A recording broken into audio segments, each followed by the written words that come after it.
Buenos días. Se me hace así un poco extraño dar una charla mirando un PowerPoint en una habitación aquí en la otra punta del mundo. Así que espero hacerlo bien y espero que se me oiga bien y espero no hablar demasiado rápido, que suele ser lo que hago siempre. Entonces voy a hablar sobre fracaso escolar, abandono educativo y empleo. Esto es el orden de la exposición. Primero voy a hablar de la relación entre fracaso escolar y empleo. Luego miraré algunos indicadores educativos, cómo han evolucionado recientemente, el ciclo medio de FP, el ciclo superior de FP, el bachillerato, y luego ya me centro en lo que yo creo que es el tema fundamental, que es la cuestión del fracaso escolar administrativo y del abandono educativo temprano. Luego miraremos la cuestión de la desigualdad de oportunidades educativas, que tiene que ver con estos dos indicadores, las posibilidades que tiene la didáctica y, pues, por último, hablaré un poco también de las dificultades que tiene la formación continua. Bueno, vamos a ver la tasa de empleo según el fracaso escolar o para el total de la población entre 25 y 64 años. La tasa de empleo es el porcentaje de gente que está ocupada sobre el total de población. Es un indicador que yo creo, bueno, no lo digo yo, lo dicen expertos en estudios del mercado de trabajo, que es mejor para entender lo que está pasando que la tasa de paro, porque la tasa de paro tiene un componente voluntario, ¿no? Que al final es si uno quiere trabajar o no, y eso va a depender de las oportunidades laborales, con lo cual cuando las cosas están muy mal hay gente que se retira del mercado de trabajo. Entonces la tasa de ocupación es como un indicador, digamos, más objetivo, entre comillas, de qué está pasando en el mercado de trabajo. Y vamos a ver los datos desde el año 77 hasta el año 2015. He tomado solo algunos años de corte, que son años que coinciden con momentos de crisis o crecimiento, para que veamos qué es lo que ha pasado, ¿no? Entonces, aquí es lo que ha pasado con la tasa de empleo de la población que está, digamos, en fracaso escolar, es decir, que no acabó la educación obligatoria, como veremos luego, ¿no? Entonces vemos que la tasa de empleo fue bajando desde el 77 hasta finales de los 90 y que en la última expansión del ciclo económico, de finales de los 90 a la gran crisis, la gran recesión, mejoró incluso la tasa de empleo de la gente en situación de fracaso escolar. Llega la crisis, cae y luego vemos la tímida recuperación 2013-2015. ¿Es el mismo patrón para la población total? ¿O hay diferencias sustanciales con lo que está pasando con el conjunto de la población? Bueno, vemos que sí que hay diferencias en el sentido que la tasa de empleo para el conjunto de la población, por un lado, ha crecido más, pero sobre todo me interesa mucho, para entender lo que vamos a ver en educación, lo que está pasando con la crisis, ¿no? La tasa de empleo para el conjunto de la población no ha caído tan intensamente como para los que están en situación de fracaso escolar y la recuperación está siendo más intensa para el resto de la población que para los que están en fracaso escolar. Dicho de una forma sencilla, esta crisis está siendo mucho más agresiva para la población adulta que no completó la escolarización obligatoria que para el resto de la población. Y como vemos a lo largo de este periodo largo, del 77 a 2015, lo que ha venido sucediendo es que cuando uno tiene pocos estudios, se va alejando cada vez más de las posibilidades de estar empleado que la del conjunto de la población. Y ese es el mensaje importante para entender luego qué es lo que está pasando con los datos educativos. Entonces vamos a ver, resumiendo, digamos que en la época de expansión mejoró la tasa de empleo de quienes estaban en fracaso escolar y esta crisis está siendo más dura, para quienes están en fracaso escolar. Han perdido más empleo y están perdiendo el tren de la recuperación. Bueno, aquí ahora tenemos desde el año 90 hasta el último curso disponible, 2013-2014, cómo ha sido la evolución de la tasa bruta de graduación en el ciclo medio de FP. Entonces vemos la serie, los datos más antiguos tienen unos elementos de sierra que pueden ser efectos administrativos y luego está el proceso también de adaptación de los estudiantes LOCSE a estudiantes, de Ley General de Educación a LOCSE. Me interesa sobre todo el pico bajo, que es en 1999-2000, que es cuando ya empieza a funcionar con fuerza la LOCSE. Y vemos que hay una tendencia clara al crecimiento, ¿no? Se pasa, digamos, números redondos en torno a un 10%, a cerca del 25%, ¿no? Y que esta tendencia de crecimiento es más o menos paralela en España y en Canarias, ¿no? No hay ahí diferencia, quizás. Los datos, aunque son de registro administrativo, son tasas brutas. Eso quiere decir que están medidas el número de gente que acaba sobre el número de gente que tiene la edad. Entonces, si hay repetidores, gente que vuelve al sistema, etcétera, la tasa puede estar creciendo también, ¿no? Y vemos que incluso en el último año, en el último curso, Canarias está un pelín por encima, ¿no? ¿Qué ocurre con la FP superior? Pues también ha crecido mucho. En Canarias incluso ha crecido un ritmo un poquito más intenso. Y vemos que las brechas con el conjunto de España, pues más o menos incluso se cierran, ¿no? Vemos también esos picos que son un poco anomalías posiblemente estadísticas. Lo importante es la tendencia, cómo ha ido aumentando, ¿no? La FP media y el FP superior en la población canaria, ¿no? La tasa bruta. Y aquí tenemos un bachillerato. En bachillerato no es tan intenso el crecimiento como hemos visto en FP, en términos relativos, en términos porcentuales también está en torno a 10 puntos. Y también vemos que con la crisis, la brecha con el conjunto de España, en Canarias, se ha cerrado, ¿no? Entonces, ahora lo que quiero hablar es de los indicadores educativos sobre lo que realmente quiero tratar la cuestión. Entonces, tenemos un indicador que yo creo que tenemos que estudiar en España y que es muy específico de España y que no hay en otros países, que es el fracaso escolar administrativo, que es no obtener el título de educación secundaria obligatoria. Bien, insisto en que esto es propio de España porque cuando uno hace estudios comparados, encuentra que es anómalo este fenómeno que tenemos en España, que es que si no sacas un título al final de la educación obligatoria, no puedes cursar estudios postobligatorios. ¿Vale? ¿Qué quiere decir esto? Quiere decir que en otros sitios, cuando uno acaba la obligatoria, pues tendrá una serie de notas y habrá aprobado o suspendido una serie de materias, y en función de lo que haya hecho, habrá algún sitio donde puede seguir cursando educación reglada, educación formal. En España no. En España o tienes título o no tienes título. Y el que no tiene título queda fuera del sistema. Y si quiere entrar al sistema tiene que hacer un examen de dificultad variable por comunidades autónomas, y que no es un examen tampoco muy fácil, ¿vale?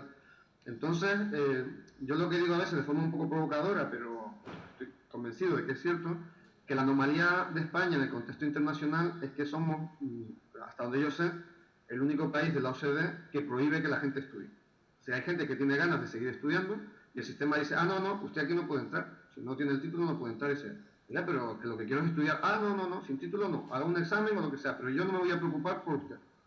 Entonces, aquí tenemos una mentalidad en general en todo el sistema educativo, las familias, etcétera, de que se pone una línea y si usted no llega a la línea me olvido de usted. Y en otros sitios la mentalidad es distinta. La mentalidad es, bueno, ¿usted qué sabe hacer?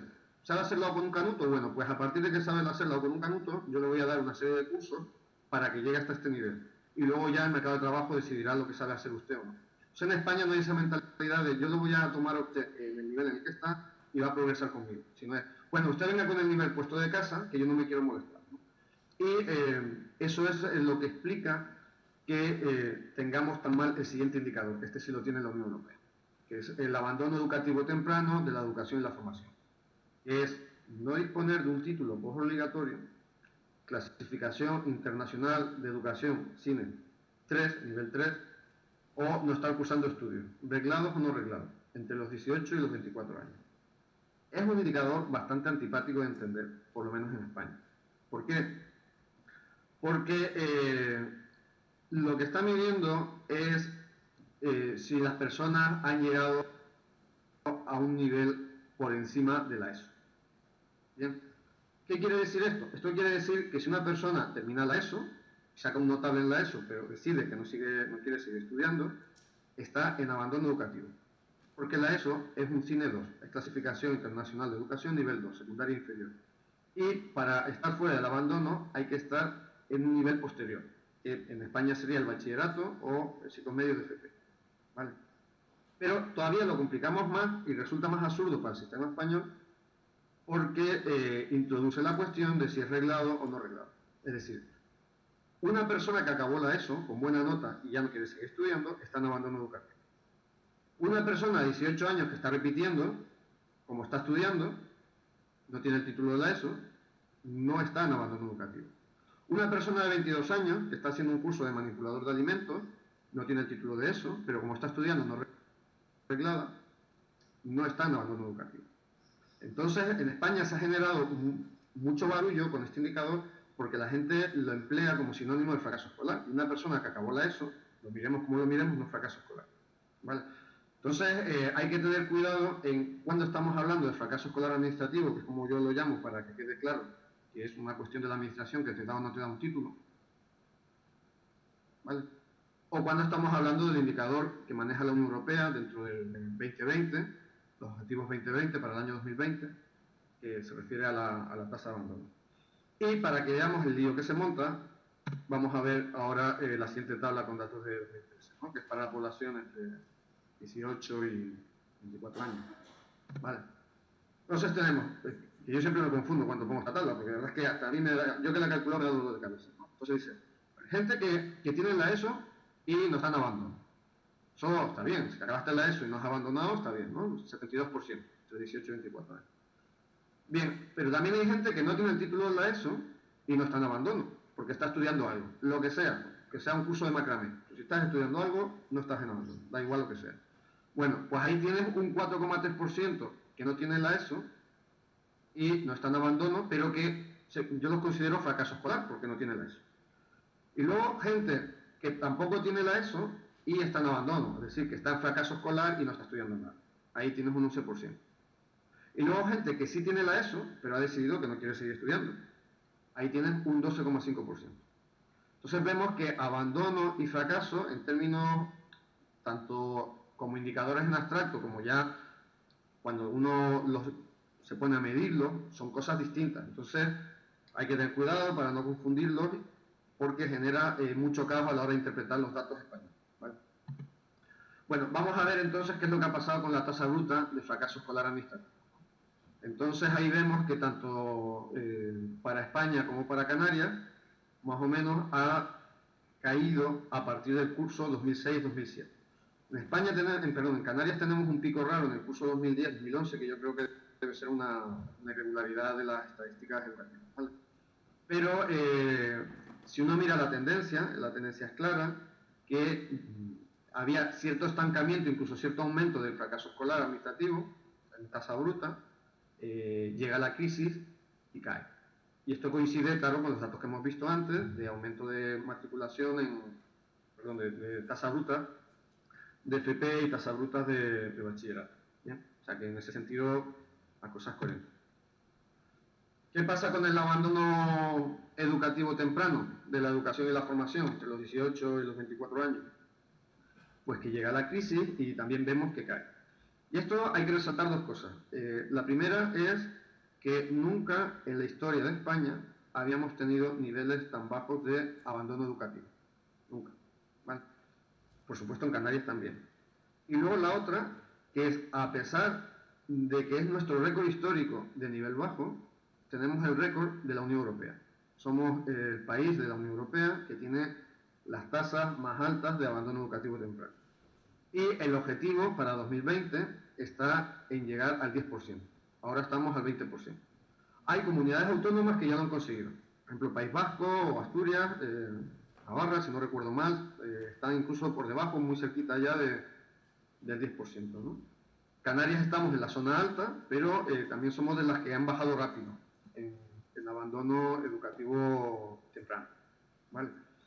Insisto en lo del País Vasco y otros lugares porque hay que tener en cuenta también que en toda España tenemos la misma legislación educativa y que en unos sitios los indicadores educativos están funcionando muy bien y en otros muy mal. Lo digo para evitarnos el papanatismo de decir qué es lo que hacen en Finlandia, qué es lo que hacen en Alemania, cuando aquí tenemos el País Vasco, Castilla y León, Navarra, tenemos varios sitios donde lo están haciendo tan bien como en esos otros países y nos quedan más lejos y sobre todo la legislación educativa es la misma y la formación del profesorado es la misma y el tipo de controles no son tan diferentes, son mucho más diferentes cuando comparamos entre países. ¿No? Bueno, lindas paradojas de la crisis. Hay recorte en inversión pública en educación, estamos llegando a niveles de inversión pública en educación, porcentaje del Producto Interior Bruto, no visto desde principios de los 90, incluso las previsiones son que nos vayamos a los años 80, hemos bajado del 5% al 4,1 y está previsto que lleguemos creo que al 3,9. ¿Vale? Así que está habiendo unos recortes importantes, aumento de ratio del alumnado, recorte de planes de atención a la diversidad, etcétera. Se está recortando por todos lados, pero mejoran los indicadores educativos. ¿Vale? Es más, la paradoja todavía es más ruin porque resulta que mientras aumentó de forma sustantiva la inversión en educación en la primera mitad de los 2000, estaban estancados los indicadores educativos. Y cuando ha habido recortes económicos, han mejorado los indicadores educativos. Así que, si uno no tiene mucha profundidad mental, puede llegar a la conclusión de que la mejor forma de mejorar en educación es invertir menos en educación, a no ser que obviamente tengamos en cuenta otros factores, ¿no? ¿Cuál es este factor que parece que puede más el coste de oportunidad? Estamos en una facultad de económicas, así que yo creo que la mayoría saben lo que es el coste de oportunidad, y realmente el truco está en que el paro juvenil ha llegado a niveles de por encima del 50%. No quiere decir que la mitad de los jóvenes estén en paro, es un cuarto de los jóvenes los que están parados, hay que tener en cuenta las tasas de actividad, pero digamos que estamos en los niveles más altos de nuestra historia de paro juvenil, que quiere decir aquí juvenil de 16 a 24 años, ¿no? No solo eso, recuerden la primera transparencia que les puse, que les dije que, bueno, esto nos va a ayudar a entender lo que está pasando. ¿Qué es lo que está pasando? Que en esta crisis se está penalizando mucho más no tener estudios que en crisis anteriores. Y la gente está tomando nota de eso. Y por eso la gente está estudiando más. Entonces, claro, esto nos plantea una cuestión bastante antipática, pero desde el punto de vista analítico hay que ponerla sobre la mesa, que es el limitado efecto de las políticas educativas. También cuesta el mercado de trabajo y las expectativas de las familias y de los individuos. Entonces lo que vemos es, no por gastar más vas a mejorar en educación y no por gastar menos vas a empeorar. ¿Por qué? Porque la administración pública no es más que otro agente en el juego educativo. Entonces, lo que esté pasando en el mercado de trabajo, si los empleadores habrán decidido que a la gente sin eso no la contratan, pues la gente se va a poner las pilas. Y las expectativas que tenga la familia con respecto a que sus hijos encuentren un nuevo trabajo, y las expectativas que tengan los propios pibes con respecto a encontrar un nuevo trabajo, pues como estamos viendo, pueden tener mucho más peso que las decisiones que esté tomando la administración educativa. ¿Vale? Entonces, la crisis esta nos ha servido, digamos, para poner en cuestión el sentido común de que lo importante en educación son las políticas educativas. ¿Sí? No es que no sean importantes, es que hay otras cosas que pueden estar teniendo incluso más peso. ¿Vale? O sea, esto no es un alegato en contra de la política educativa ni en contra de la inversión en educación. Simplemente es que para hacer un buen análisis hay que ponerlo todo sobre la mesa. ¿Vale? Bueno, ahora lo que me voy a centrar un poco más, porque hay esto claro, es mi especialidad, ya la de años que llevo yo ya con esto, ya soy un poco pesado, pero de las cosas que a mí me ponen los nervios es intentar entender qué pasa en la educación sin entender que la educación es un proceso que tiene mucho que ver con la desigualdad social. Y es un proceso que tiene mucho que ver con la desigualdad de oportunidades educativas. Entonces aquí voy a poner unos datos que preparé un informe para el gobierno de Canarias, viendo un poco los aspectos de la crisis, ¿no? Entonces, digamos que tenemos que tener en cuenta la desigualdad de oportunidades educativas y digamos que las mejoras en educación deben ser mejoras en didáctica, como veremos luego, pero también en políticas económicas y en políticas sociales, ¿no? Hay que tener en cuenta el paro de las familias, los comedores escolares, más trabajadores sociales, etc. La política educativa no es algo que se hace en los colegios. Lo que se hace en los colegios es una parte de la política educativa, pero tiene que ser una visión integral porque tenemos que tener esta visión amplia de que el resultado educativo es el resultado de muchos procesos sociales donde la desigualdad desempeña un papel importante. Vamos a ver ahora el fracaso administrativo, es decir, terminar o no la ESO, según el nivel de estudios de la familia, ¿no? Las dos columnas de la izquierda van a ser Canarias, las dos de la derecha van a ser España, año 2007, 2013, y vamos a ver el nivel de estudios de la familia como nivel de estudios obligatorios inferior, obligatorios no universitarios o universitarios. Entonces, los obligatorios no inferiores, tenemos que en el año 2007 en Canarias, si un pibe de 19, 20 años que vivía en una familia que los progenitores no habían acabado los estudios obligatorios inferiores, tenía un 27% de fracaso escolar, de no acabar la ESO. y en 2013 había subido al 30%. En España era del 22% y había subido al 25%. ¿Vale? Si la familia tenía obligatorios no universitarios, vemos que el nivel es mucho menor. Y no hay tantas diferencias entre España y Canarias, ¿no? Y tenemos que tener en cuenta que todos estos datos siempre tienen un margen de error en torno a unos 2 puntos arriba o abajo, o sea, una horquilla de 3 o 4 puntos de margen de error, ¿no? ¿Y qué pasa si la familia es de nivel universitario? Pues que tenemos niveles de fracaso escolar en torno al 5%, 6%, 4%, más o menos, ¿no? Ya digo, como hay unos márgenes de error, más o menos los dejamos ahí, ¿no? Lo que se ve es, con la crisis, un ligero aumento de las desigualdades de oportunidades frente al fracaso escolar administrativo. Esto coincide un poco con un informe que acaba de publicar Save the Children, que se ve que los deciles de renta más pobres tienen más fracaso escolar a medida que ha aumentado la crisis, que ha aumentado un poco la desigualdad de oportunidades. Y aquí me interesa resaltar que el fracaso escolar es el resultado de un proceso social. Es decir, el fracaso escolar no es algo que ocurre cuando tienes 16 años, no tienes el título de eso, o cuando tienes 17, sino empiezas a ir mal a los 10 o 11 años, te vas quedando rezagado con respecto a los compañeros, a los 12 o 13 años la escuela te parece un muermo, a los 14 o 15 años tener éxito educativo te parece complicado. Entonces, no es una cosa que ocurre de un día para otro, es una cosa que ocurre de una forma, digamos, más lenta, más procesual, y el título es un paso más de un proceso, digamos, de desconexión con la escuela. ¿Vale? Vamos a ver ahora el abandono educativo temprano, que como vimos, se parece, pero no es lo mismo. También la estructura de la tabla de datos como la anterior. Vamos a ver Canarias, vamos a ver España, 2007, 2013, los niveles de estudios de la familia. Bien, si se dan cuenta, el abandono se ha reducido con la crisis. Es distinto al fracaso escolar. ¿Qué ha pasado con la desigualdad de oportunidades? ¿Habrá más o habrá menos desigualdad de oportunidades? Medida como diferencias, ¿no? Bueno, pues en principio, como ven, si contrastamos, sobre todo se ve claro contrastando con universitarios, incluso ha habido un descenso de la desigualdad de oportunidades educativas. ¿Vale? La distancia que hay entre los universitarios y las personas que vienen de familias sin estudios obligatorios inferiores, en fracaso en abandono educativo, incluso se han reducido. Bien, ¿cómo podemos conjugar estos resultados que son aparentemente contradictorios? ¿No? Dice, bueno, porque los indicadores son distintos. Este indicador, recuerden que aquí había un elemento como de voluntad, en el sentido de acabo o no acabo la ESO y decido seguir estudiando o no seguir estudiando. O sea, realmente lo que estamos viendo es que la gente que acaba la ESO ahora tiene claro que tiene que seguir estudiando.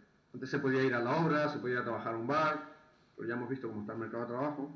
Entonces, los procesos de decisión individual que hay en el fracaso escolar no son exactamente los mismos que hay en el abandono. Y eso es una cosa que estoy trabajando ahora y que termino los académicos y que ya tengo resultados muy avanzados, pero bueno, este no es el contexto para presentarlos, ¿no? Entonces, la idea es que el fracaso escolar es más un resultado de que la vida te ha empujado hacia ahí, como si haya un proceso de desconexión. Mientras que el abandono, en la medida que supone que quieres tener el título y quieres seguir estudiando, intervienen más factores de tú das el salto hacia ahí. Digamos, hay un elemento más de agencia social, más de decisión racional. Aquí, entonces, por eso es más sensible a los costes de oportunidad, a cómo está el mercado de trabajo. ¿Vale? Esto, claro, deja abierta la cuestión de si ahora que mejora la economía, va a aumentar otra vez el abandono. Como vimos, yo creo que no, porque ahora la economía está penalizando más no tener títulos educativos. Bueno, posiblemente. Bueno, entonces, ¿qué es lo que pasa con la desigualdad y la crisis? Pues aumenta la desigualdad de oportunidades educativas en fracaso escolar, es titular o no, y disminuye en abandono educativo temprano, que tiene más en cuenta el factor de si se continúa estudiando o no se continúa estudiando. Ahora, ¿qué podemos hacer para mejorar esto? Desde el sistema educativo. lo que voy a tomar son unos datos de un estudio internacional que se hizo en el año 2011, creo que fue, 2012. Es el estudio PIS, el estudio TIMSS. Es un estudio parecido a, que es mucho más conocido al de PISA, pero con niños de cuarto de primaria. ¿Vale? Entonces, aquí hice una investigación sobre esto y construí un índice de los métodos didácticos que emplea el profesorado del aula. ¿Vale? Entonces, por un lado, si el profesorado organiza de forma individualizada para cada alumno los métodos de lectura, una personalización de los métodos, ¿no? Luego, la frecuencia semanal con que el profesorado propone que se lean libros de ficción, teatro o artículos de no ficción. ¿Bien? Es decir, la exposición a textos variados, que no sean de un solo formato, sino varios formatos de texto. Y luego, sí, se enseña al alumnado, no está escrito, enseñanza al alumnado de vocabulario nuevo de forma sistemática. Es decir, si cada semana se decide de forma sistemática aprender a manejar 10, 20, 30 palabras. Bien, este gráfico es un poco antipático, para quienes tengan olvidado la estadística. Abajo he puesto los resultados del índice del método de lectura agrupado, ¿no? En quienes usan mucho estos métodos, que estarían en nivel 4 a la derecha, y quienes usan poco esta combinación de métodos, que sería el nivel 1 a la izquierda, ¿no? Y tenemos ahí eso que parecen casas imperiales de Star Wars, pues son los indicadores con los márgenes de error, ¿no? Entonces vemos que a medida que mejoran los índices del método de lectura del profesorado, pero que hace más uso de ellos, mejora el rendimiento de lectura de los alumnos. Todos son estudios correlacionales, no son causales, pero bueno, más o menos. También vemos que hay como un punto de saturación, o sea que si pasas de 1 a 2 hay una mejora sustancial, si pasas de 2 a 3 hay una mejora sustancial, pero de 3 a 4 está empatado. Las alas de los casos se superponen, ¿no? Y esto ya da un poquito más de mareo porque lo tenemos ya como en 3 dimensiones, ¿no?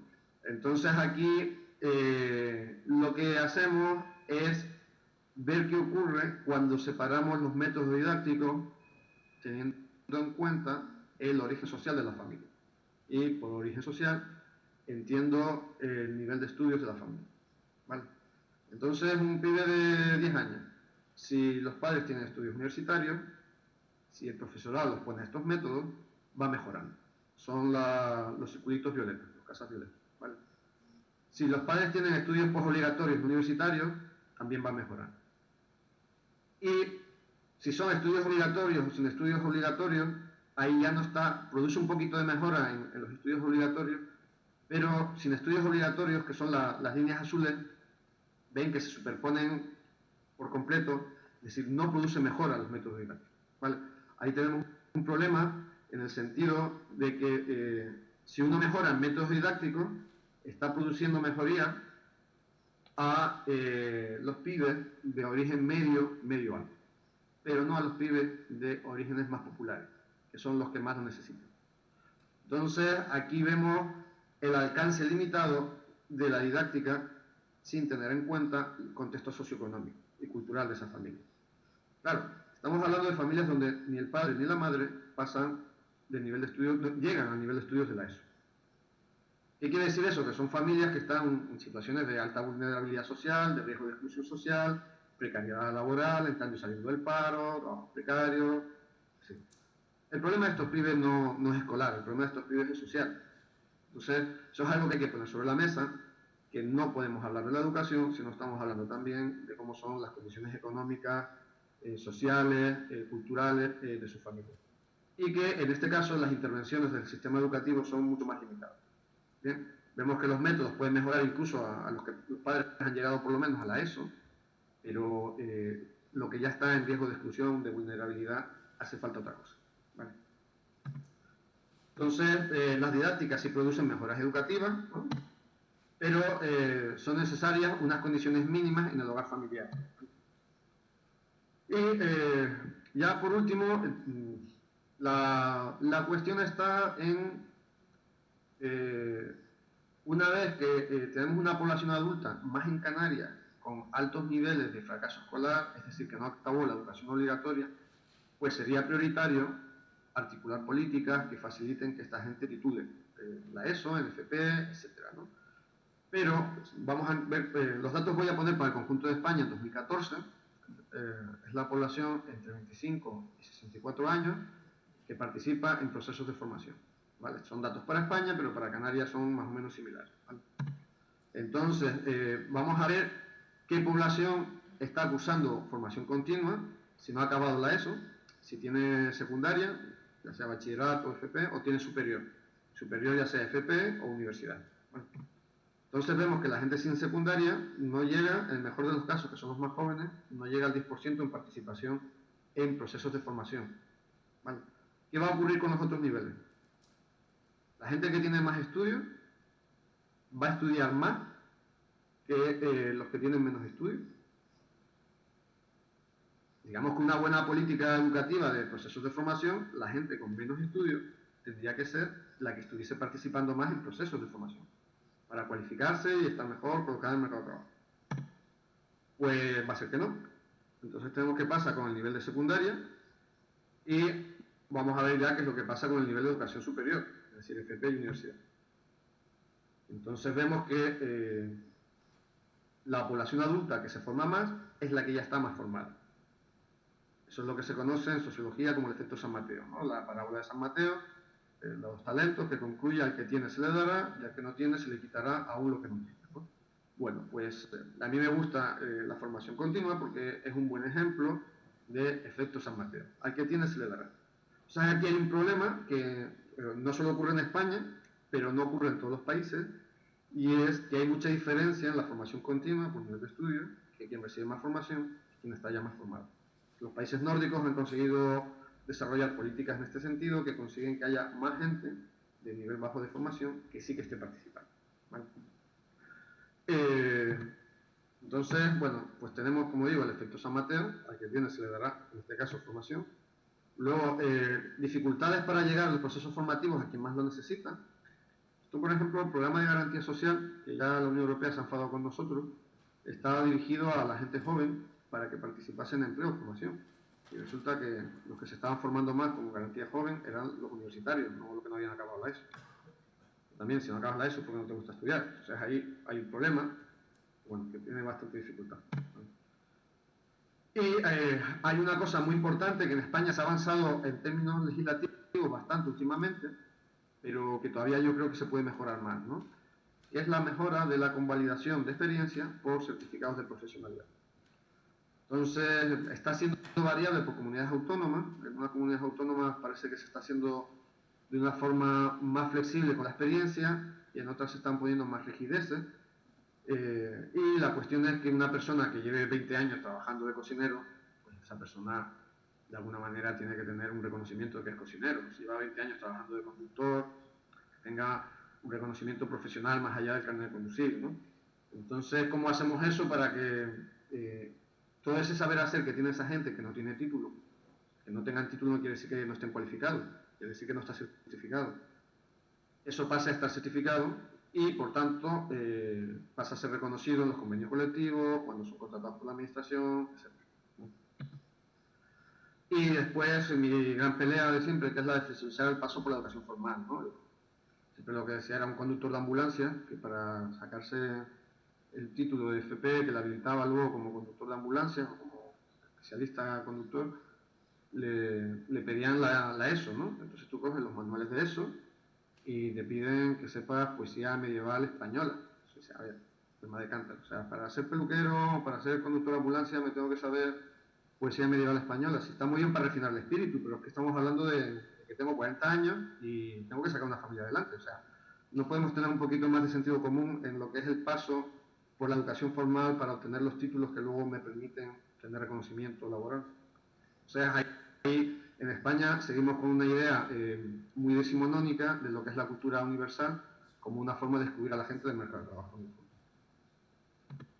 Conclusiones. La mejora de los indicadores educativos durante la crisis, ¿no? ¿Por qué? Porque pueden más los costes de oportunidad que el empobrecimiento de las familias y los recortes educativos. De hecho, ahí no me he metido, pero las familias incluso han aumentado el gasto en educación durante la crisis, mientras que el Estado lo reducía. Luego, la situación ambivalente ante la desigualdad de oportunidades, ¿no?, que hemos visto para el fracaso escolar y por el abajo. Después, la didáctica supone mejoría, pero no en el alumnado de familias con más dificultades. Ahí habría que hacer otro tipo de intervenciones más sociales, ¿no? Y luego las dificultades con la formación continua, ¿no?, la paradoja de Simpson que... Y ya con esto pues acabado. Muchas gracias por su atención. Me he puesto más burro de lo que soy normalmente cuando doy una charla porque no les veo, y entonces esto es un soliloquio. No sé lo aburridos que están, con lo cual no he podido modular el tono y espero no haber hablado demasiado rápido. Y bueno, ya les dejo a ustedes la conexión y no sé ya muy bien cómo me entran ustedes en el ordenador ahora, ¿vale? Así que un saludo y sigo aquí intentando escuchar.